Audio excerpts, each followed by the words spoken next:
constant groping of things unknown, drawing from the endless reaches of time, brings to light many startling things. Startling because they seem new, sudden. But most are not new to the science of the ages.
Life has begun.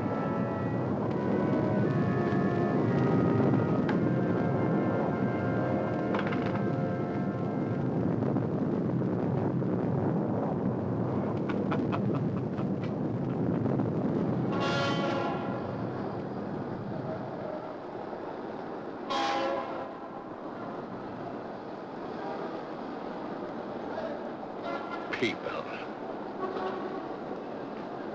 All going somewhere.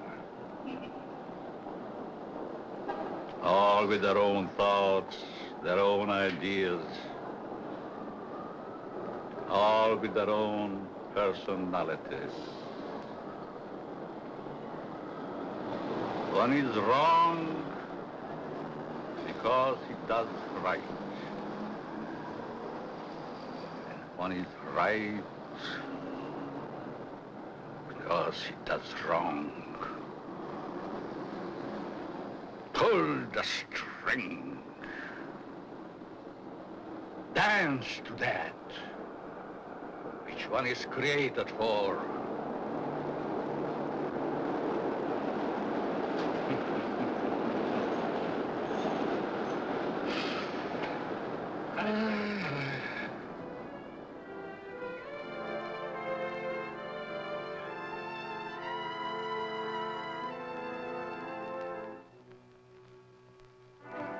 A new day is begun.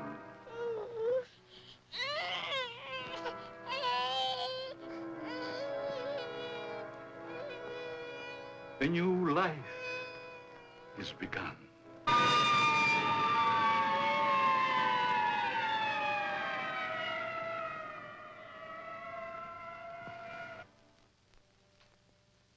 A life is ended.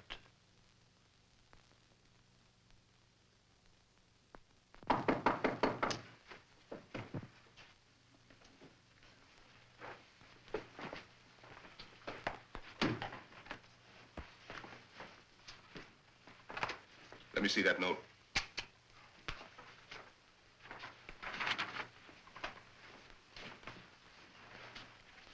The records will tell the story. I was put in jail recently. Why? Because I, a man, was caught on the street wearing women's clothing.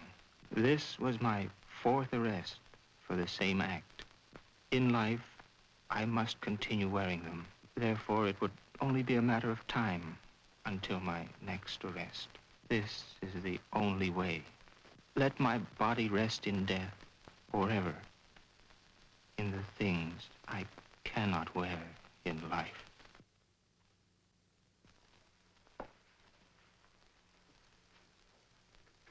Inspector Warren is here to see you, Dr. Alton. Oh, yes. Show him in, Miss Stevens.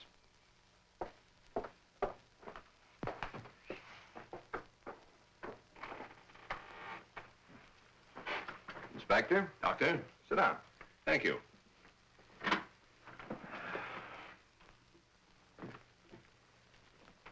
You're a very busy man, Dr. Alton, I know. I appreciate this time you're giving me. Business or pleasure, Inspector? In a way, business. From policeman to inspector, 20 years of it. I guess I've seen everything there is for a policeman to see. Yet I wonder if we ever stop learning. Learning about which we see. Trying to learn more about an ounce of prevention. I'm a man who thrives on learning.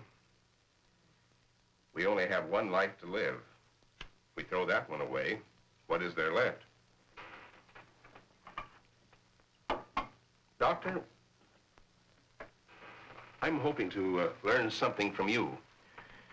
And with that knowledge, maybe save some human from a fate which I just witnessed a few days ago.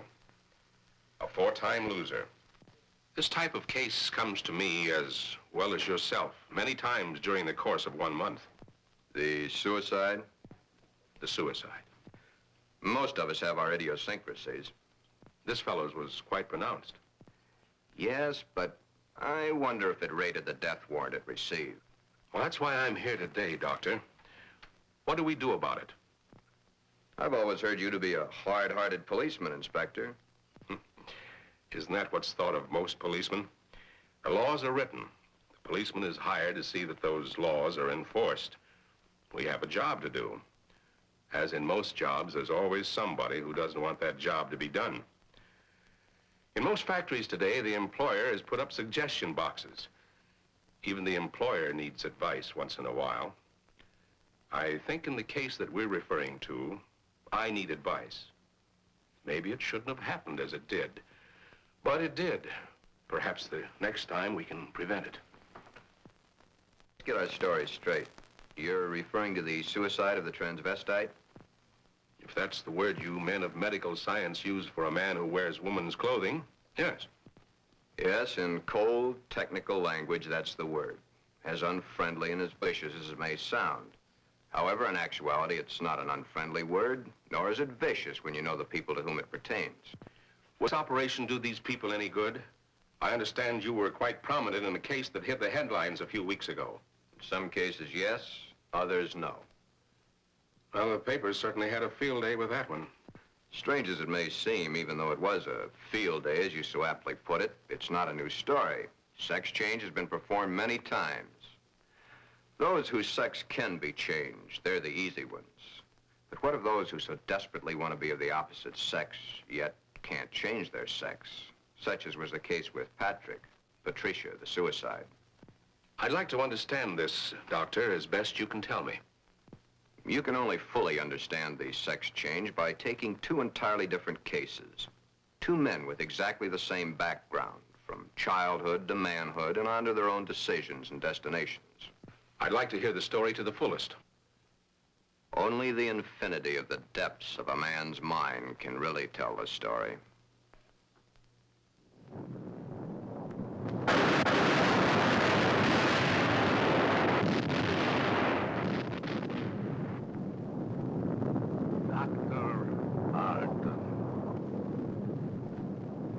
A young man, though he is, speaks the words of the All-Wise.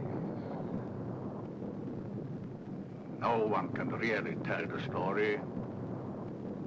Mistakes are made. But there is no mistaking the thoughts in a man's mind. The story is begun.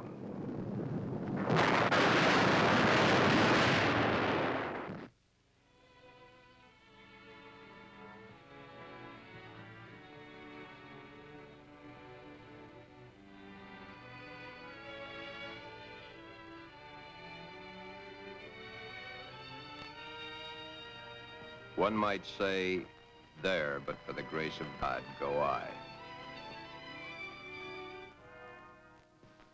Why is the modern world shocked by this headline? Why? Once, not so very long ago, the people of the world were saying, airplanes. Why, it's against the Creator's will. If the Creator wanted us to fly, he'd have given us wings. but we fly. Maybe some of you may still remember an even sillier remark. Automobiles? Bah. They scare the hosses. If the Creator had meant for us to roll around the countryside, we'd have been born with wheels. Silly? Certainly. We were not born with wings. We were not born with wheels. But in the modern world of today, it's an accepted fact that we must have them. So we have corrected that which nature has not given us. Strangely enough, nature has given us all these things. We just had to learn how to put nature's elements together for our use, that's all. Yet, the world is shocked by a sex change. If the Creator had wanted us to fly, he'd have given us wings. If the Creator had meant us to roll around the countryside, we'd have been born with wheels. If the Creator had meant us to be boys, we certainly would have been born boys. If the Creator had meant us to be born girls, we certainly would have been born girls. Are we sure? Nature makes mistakes. It's proven every day. This person is a transvestite, a man who is more comfortable wearing girls' clothes. The term transvestite is the name given by medical science to those persons who wear the clothing of the opposite sex. Many a transvestite actually wishes to be the opposite sex. The title of this can only be labeled Behind Locked Doors. Give this man satin undies, a dress, a sweater, and a skirt, or even the lounging outfit he has on, and he's the happiest individual in the world. He can work better, think better, he can play better, and he can be more of a credit to his community and his government because he is happy. These things are his comfort. But why the wig and makeup? He dares to enter the street dressed in the clothes he so much desires to wear, but only if he really appears female. The long hair, the makeup, the clothing, the actual contours of a girl. Most transvestites do not want to change their life, their bodies. Many of them simply want to change the clothing they wear to that is worn by the opposite sex. Glen is engaged to be married to Barbara, a lovely, intelligent girl. Those fingernails have got to go. You know, I didn't realize they're as long as they are. My goodness, they're almost as long as mine. Maybe even prettier. We'll have to paint them sometime just for the fun of it. We'll trim them. That's for sure.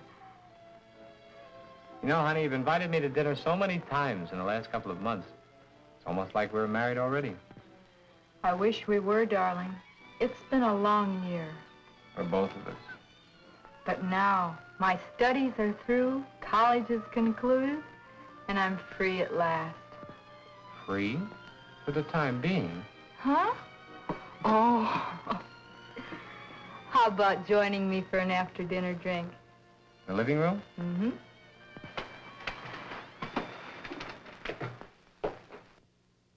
Modern man is a hard-working human.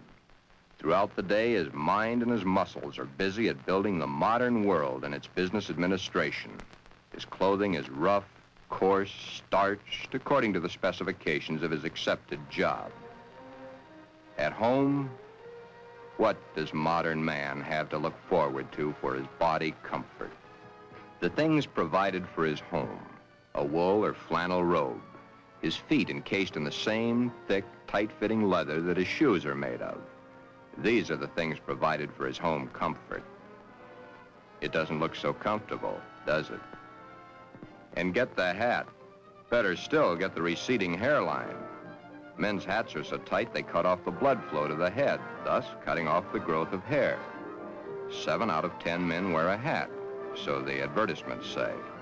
7 out of 10 men are bald. But what about the ladies?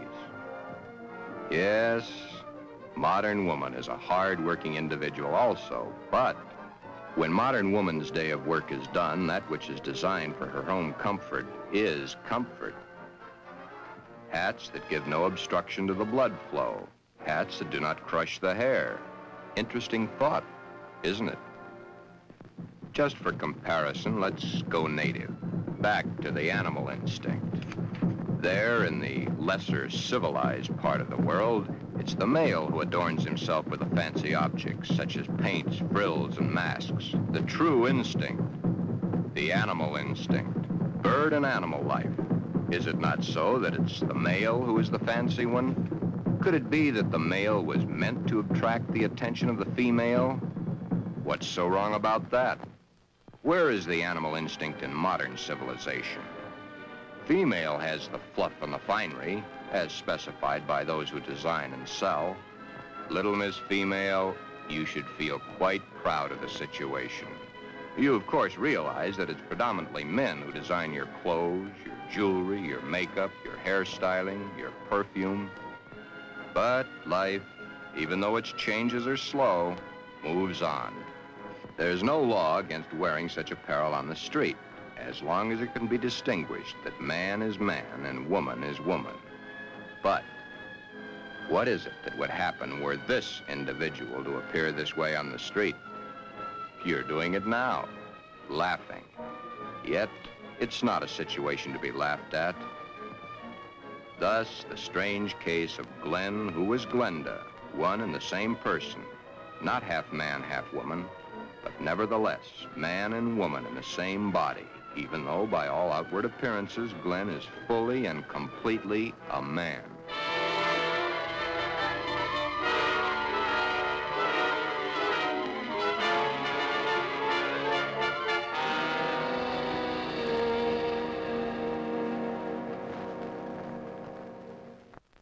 Sister, let me borrow her dress. You want to borrow your sister's dress? What for? I want to wear it to the Halloween party. There are names for boys who go around wearing girls' clothes. Oh, don't be silly, darling. You go ahead and wear your sister's dress, Glen. You always did look much better as a girl than you do as a man. Glen did wear the dress to the Halloween party. He even took first prize.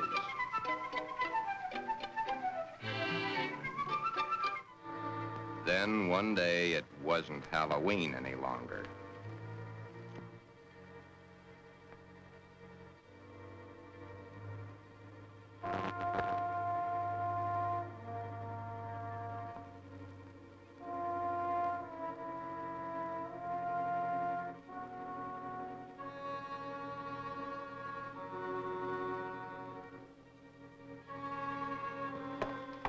I wish I had the sight into such things to be able to advise you, Sheila. Maybe if you took the problem to a doctor. It's Glen that needs the doctor. But when things like this go wrong with someone so close and in your own family, it's so hard to believe. It's not really hard to believe. It's just hard for you to accept. Well, of course it's hard for me to accept. Suppose I were to come home with Roy or one of my other boyfriends some night and find Glen like I did last night. Yeah, that would be hard to explain. That's the understatement of the year. Just how does one go about introducing your friends to your brother when brother's wearing your best sweater and your skirt and makeup to boot?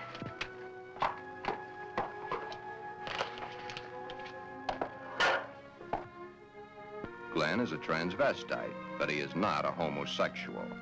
Transvestism is the term given by medical science to those persons who desperately wish to wear the clothing of the opposite sex, yet whose sex life in all instances remains quite normal. Would you be surprised rough, tough individual was wearing pink satin undies under his rough exterior clothing? He is. Then there is your friend the milkman who knows how to find comfort at home.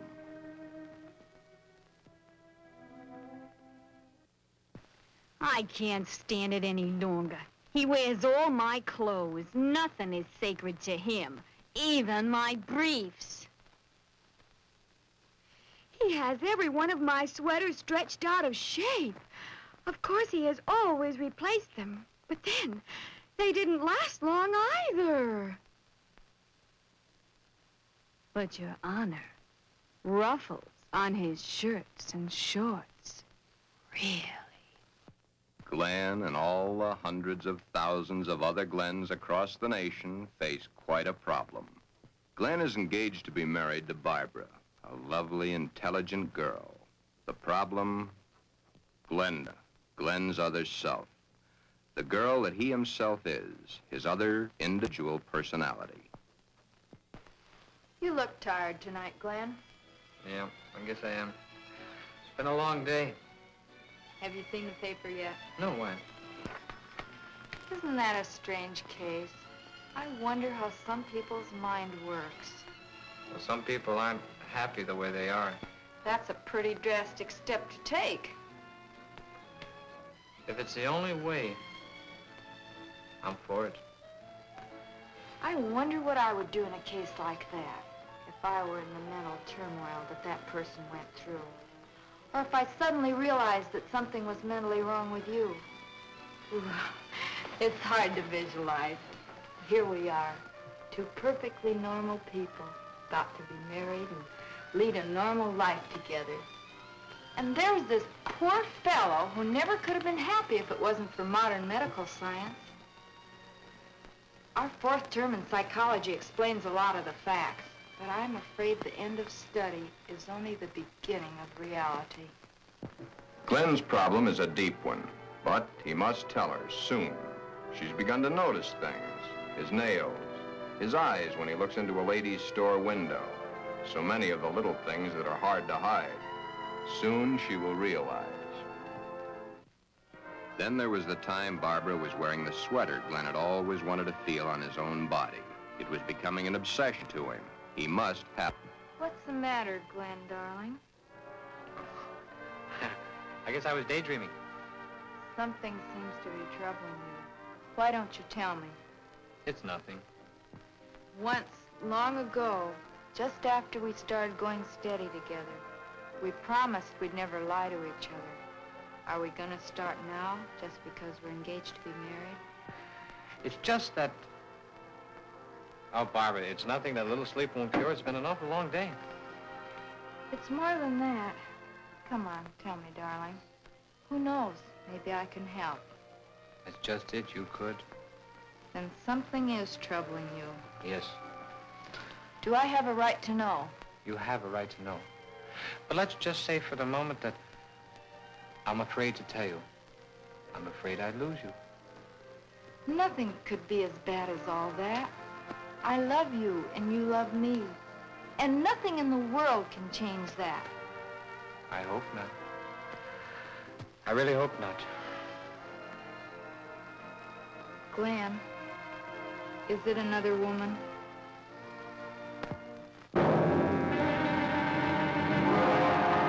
Hold the string! Hold the string! A mistake's made.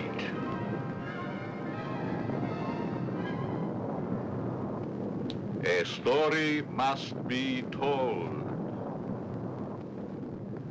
Always the same. He's not had the nerve to tell her. But he must soon come to some conclusion or forget the marriage. Should he tell Barbara of his Glenda now, before the wedding, or hit her between the eyes with it after, when it might be too late for either of them? The world is a strange place to live in. All those cars, all going someplace, all carrying humans which are carrying out their lives. The world is shocked by a person who changed his sex. Glenda is shocked also, but by another reason. Someone like her had the nerve to do something factual about their situation. There are so many problems for Glen and all the other Glens.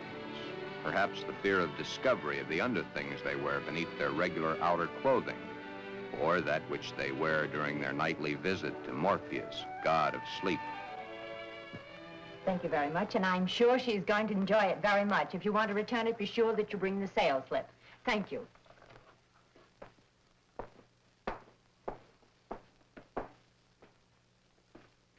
Can I help you, sir? Yeah. Let me see a 90. Well, what size?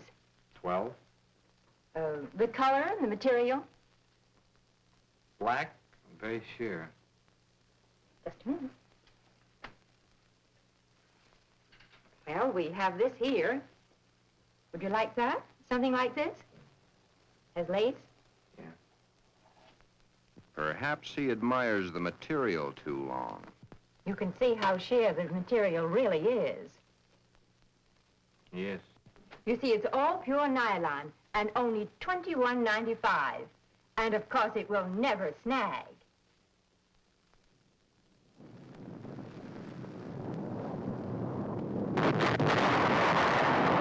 But Glen and Glenda and all the Glens and Glendas have an even bigger problem. Hi, Joe. Hiya, Jack. Monday again. You know, I think Monday is about the worst day of the week. A perfectly wonderful weekend, then back to the sweatshops. Too bad we was born to work. Say, did you read about the guy that hangs to a girl? Says he was perfectly normal, too. How can a guy be normal and go and do a thing like that to himself?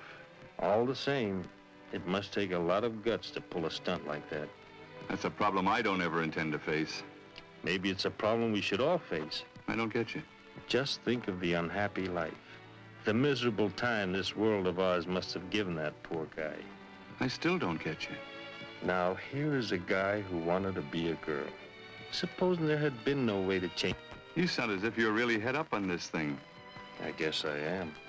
Do you realize what would happen if every man in the country that wanted to wear women's clothes or felt like a woman went to their doctors and wanted to change? Of course. That's why I say perhaps society should be a little bit more lenient with them. Maybe society should try to understand them as human beings. Another day done. Thank goodness. See you tomorrow, Jack.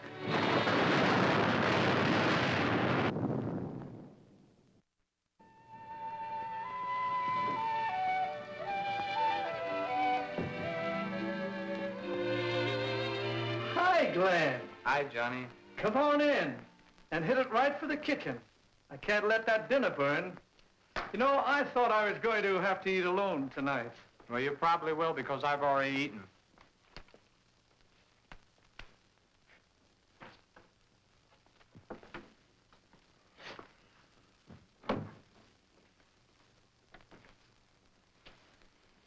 What's up? Nothing much. Say, you really look down in the dumps. I guess I got a problem. Haven't we all? I mean a real problem, one like I've never had to face before. Our whole existence is one big problem after another. I want to get married. You have a problem. When did this all come about? For nearly a year, I've been engaged to a very wonderful girl. Now the time is getting very close to the man with the book. I'm scared to death. You love her? Very much. Does she love you? Yes. There's no problem. Marry the girl. Are you forgetting about my other self? You'll have to tell her, of course. Yeah. I have to tell her. But when? Before? Or after? I think you know the answer to that one yourself. My mind's in a muddle. Like in a thick fog. I can't make sense to myself sometimes. I thought I could stop wearing these things. I tried, honestly, I tried. I haven't had a stitch of them on for nearly 2 weeks until tonight. Then I couldn't stand it anymore. I had to put them on or go out of my mind. I'm afraid I'll lose her. I don't want that to happen because I really love her. Okay. Here's a story from fact. Johnny tells his story. He had not too long ago been married himself.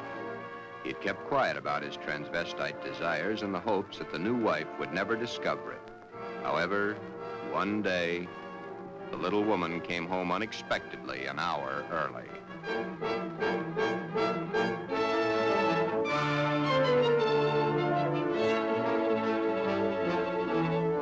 That marriage ended here.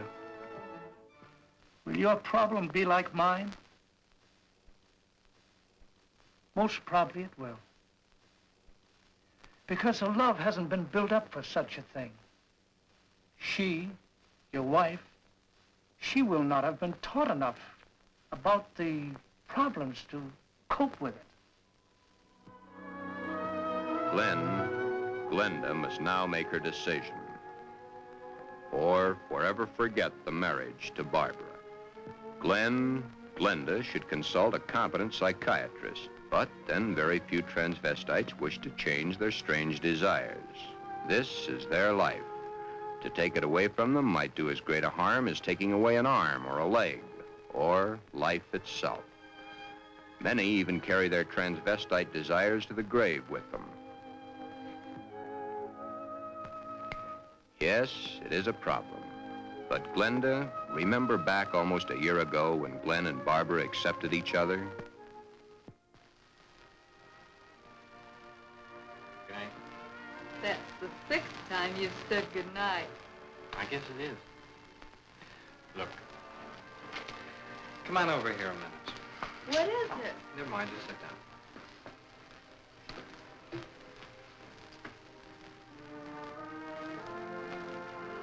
Oh, I was beginning to think you'd never get around to it. Did you mean you will? What do you think?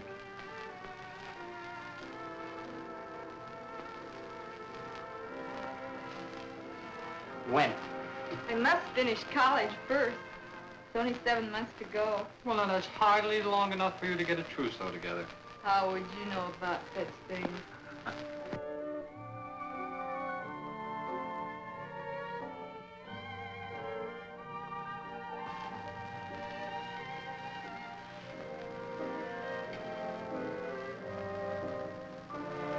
Glen, what's the matter? Huh?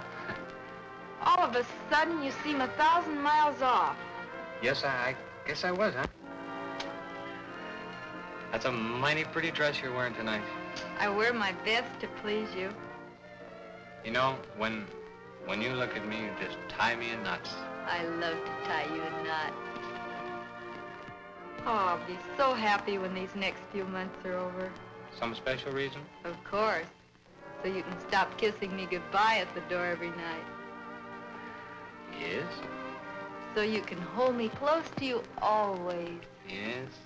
Then all you'll have to do is call and close your eyes to feel my lips on yours.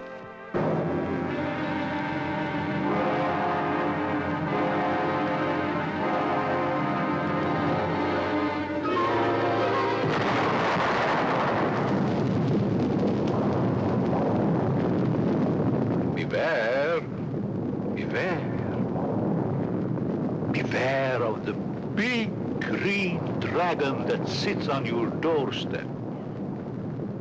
He eats little boys, puppy ducktails, and big fat snails. Beware, take care, beware.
Tell me, dragon,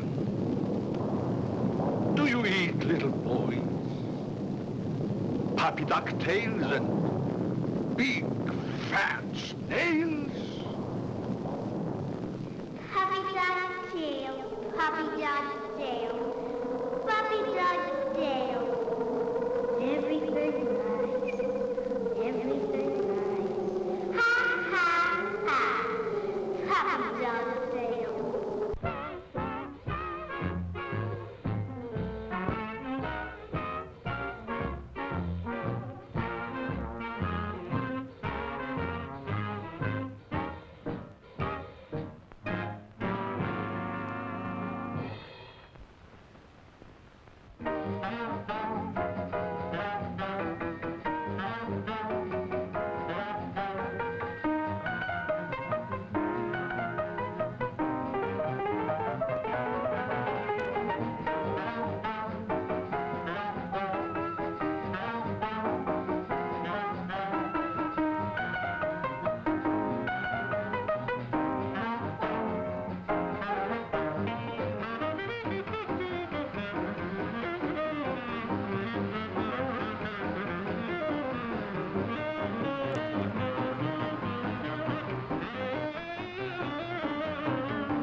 Dog's tail. Puppy Dog's tail.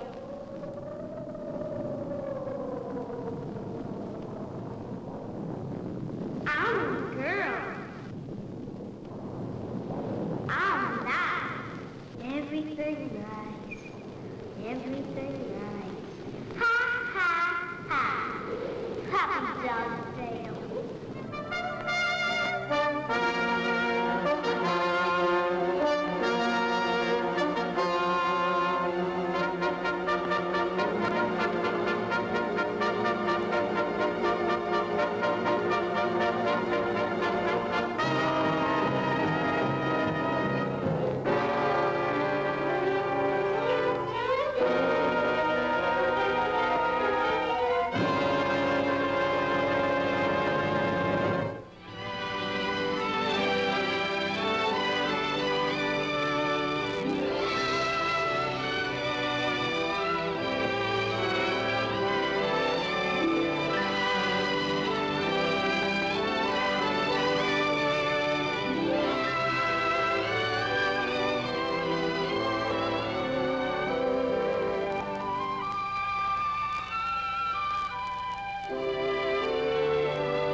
Beware of the big green dragon that sits on your doorstep.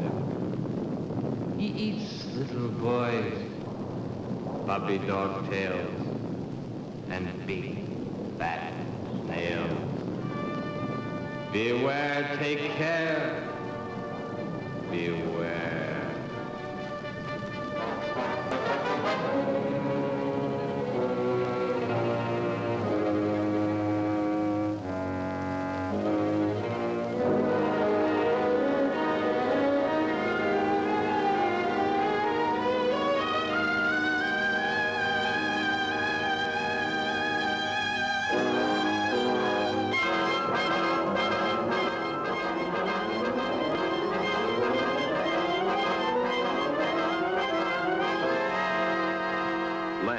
Glenda has made the decision. Glen has decided to tell Barbara of his dual personality. To tell her of the nighties and negligees, the sweaters and skirts, the robes and dresses, the stockings and the high-heeled shoes, the wig and the makeup. All that goes to make Glen into Glenda. He tells Barbara he cannot cheat her of the knowledge that she, as his fiancée, should possess. All the facts. He tells her softly, hurriedly at first, then slowly as he becomes more technical. His hands move to caress the smooth material of her Angora sweater, which he has so long and so desperately wanted to put on his own body. He tells of this to her, and she looks to the sweater and to his hand. Then, when it is all over and that much of the story he knows is told, Barbara is not sure of her own thoughts. That's about it, darling. I wanted to tell you for a long, long time, but just couldn't bring myself to do it. I've been too much afraid of losing you.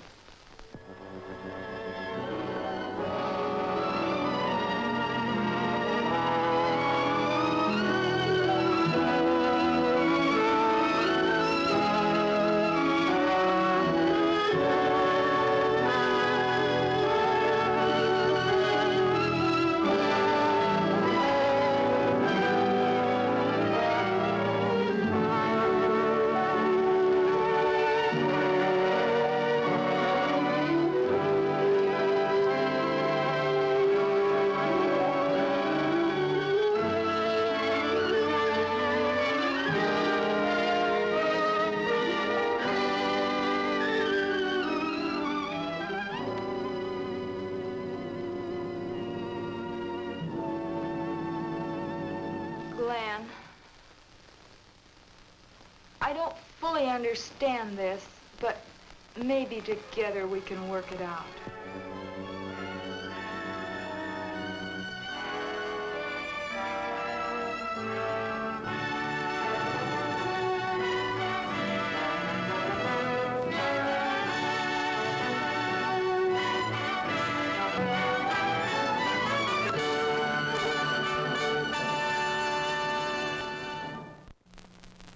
Is that the end of the story? Not quite. I'll get back to it in a minute. Glen's case is really the lesser advanced type cases. The second case is an extremely advanced one. However, I'll get to that in a moment. First, you must realize that each transvestite the world over has his own particular problem.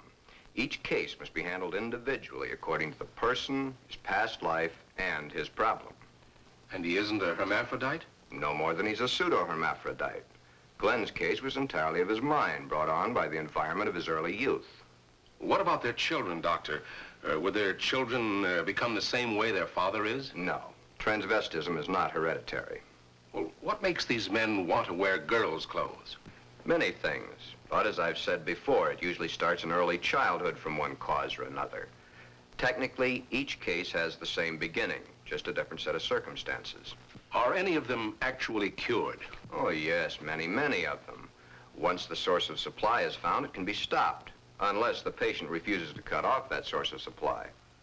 Then the way I get it, this Glen and the character he created, much as an author creates a character in a book, was invented as a love object to take the place of the love he never received in his early youth through lack of it from his parents.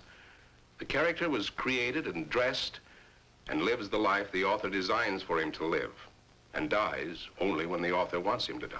Correct. Except that for the character Glenda to die, the elements must be right. But to enlighten you a little further, there's the second story, that of an extremely advanced case. Let's call this person Alan, Ann. Alan had a mother who wanted a little girl. The father didn't care much one way or the other. Alan did not enter the competitive sports that the other boys at the school did. However, he was an extremely studious boy and always had above average marks in his subjects. Yet sports, girls' sports, he always was interested in. But he was rejected by the girls and also rejected by the boys. It seems he belonged to neither of them. After school, Alan would go home to find the mother who had always wanted a girl and the father who didn't care one way or the other. He enjoyed doing the woman's work around the house. Alan was becoming a woman and didn't realize it. A woman in mind only, but the mind rules. Then came the fateful year of 1941.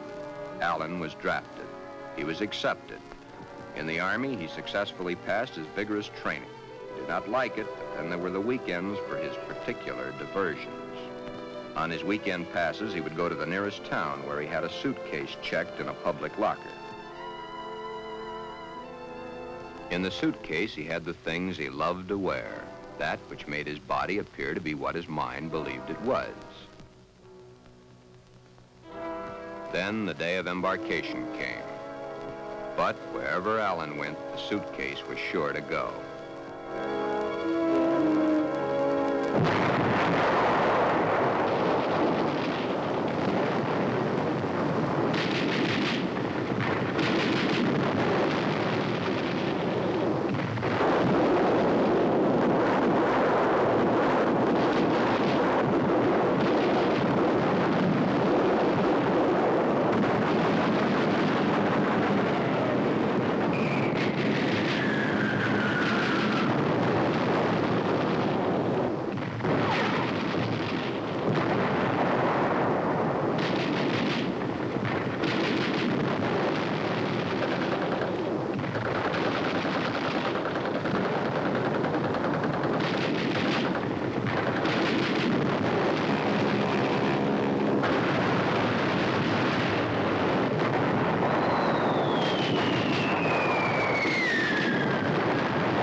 Then, as quickly as it had begun, the war was over. Alan came home. Alan had learned all the terms directed at men like himself, but no one had found out his aversion. He was honorably discharged from the service at the end of the war. He'd received the Silver Star and the Bronze Star for gallantry in action. While he was in an army hospital recuperating from a wound he had received in New Guinea, he learned a very interesting fact. He learned that foreign doctors were doing marvelous work with a sex change, man to woman, woman to man. Shortly after his separation from service, Alan came to me for advice. There followed many long sessions with my clinical reports and the reports of eminent doctors. It had been found that Alan was really a pseudo-hermaphrodite. A hermaphrodite is one who has the organs of both the male and female in plain sight. A pseudo-hermaphrodite is one who has one perfectly formed organ of either sex and one imperfectly formed one that's difficult to detect. Alan was of the latter.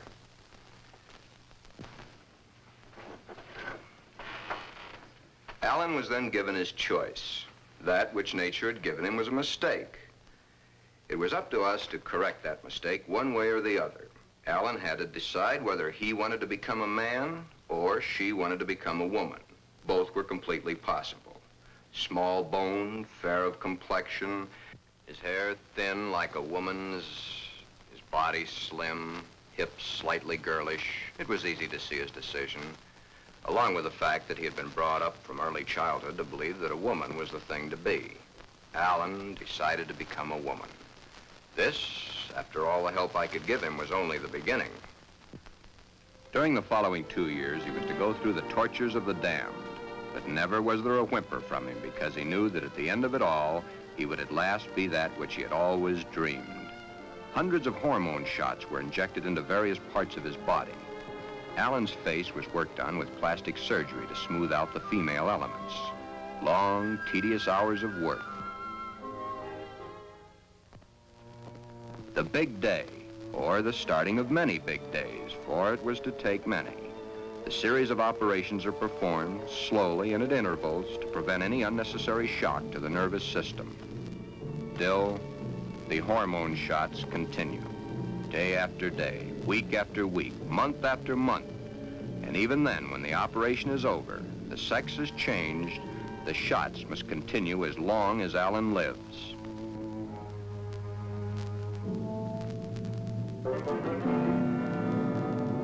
First, the breasts are brought out. The body of the woman within begins to appear now.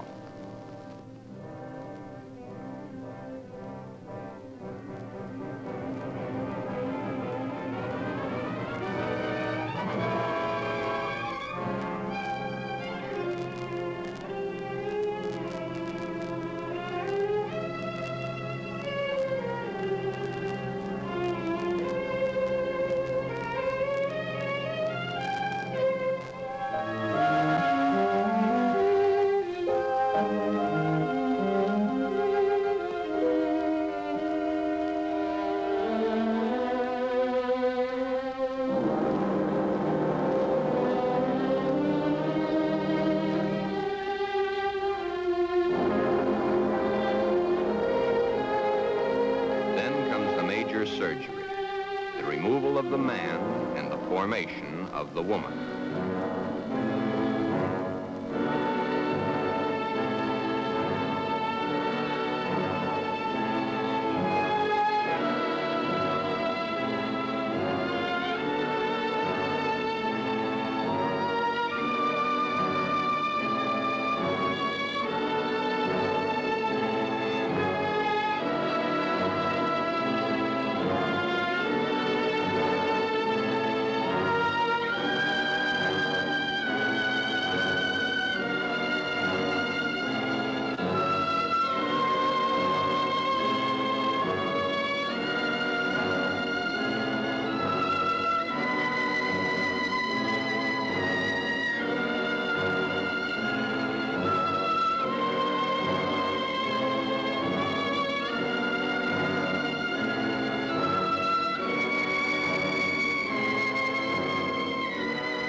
But in time, Alan is Anne, a very happy, lovely young lady that modern medicine and science has created almost as a Frankenstein monster.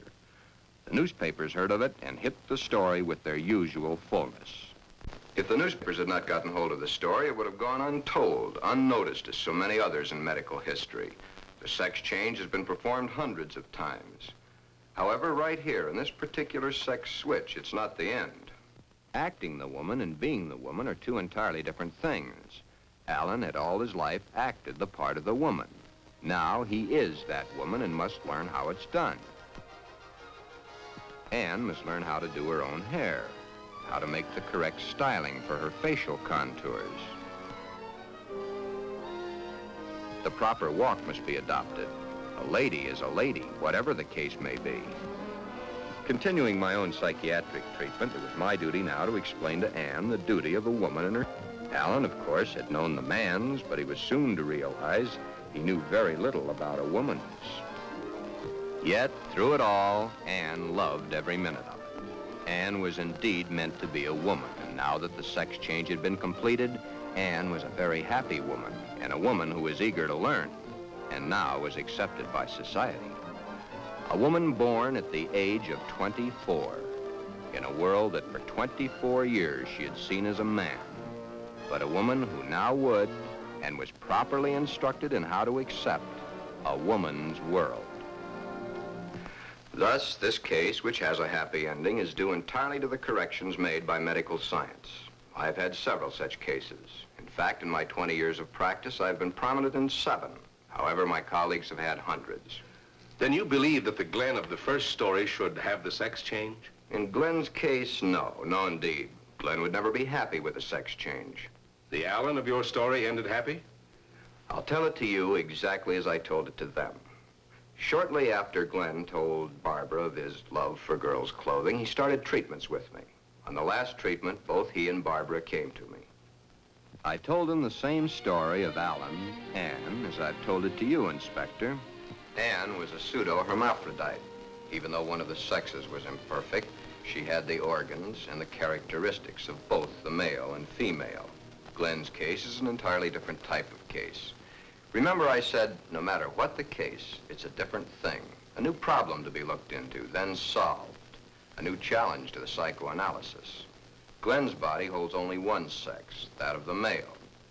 In all our talks, I've learned these pertinent facts.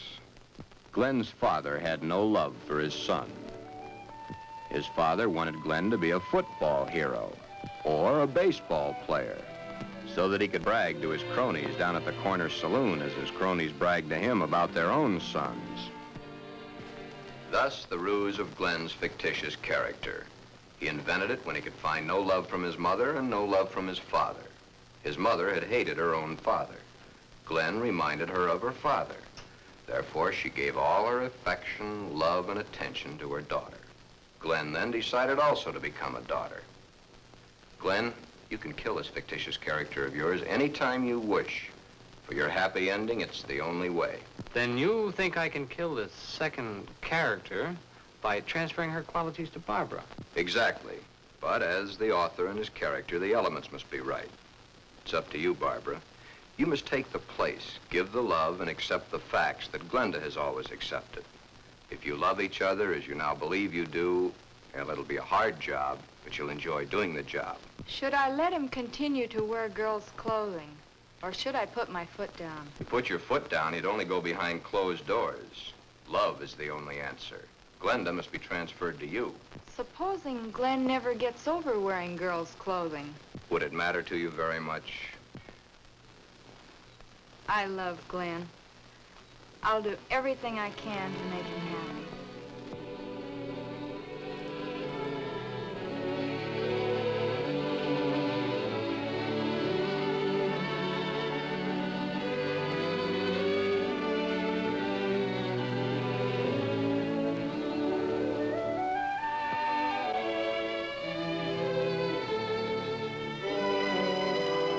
The end is only the beginning. Time passes. Soon, due to a happily married life, the remembrance of the psychiatric treatments and Barbara's love and understanding Glenda begins to disappear forever from Glen. Glen has found his mother, his little sister, his wife, and his Glenda, all in one lovely package. Thus, Glen's case has a happy conclusion. Therefore, two entirely different cases, handled in two entirely different ways, have a happy ending. Yeah, those two. But what of the hundreds of other less fortunate Glens the world over?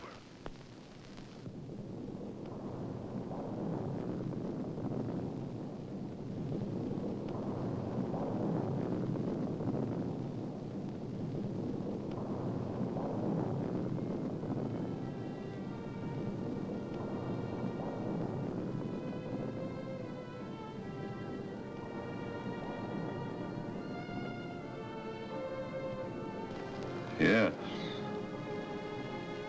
But what of the others? Less fortunate Glens, the world over.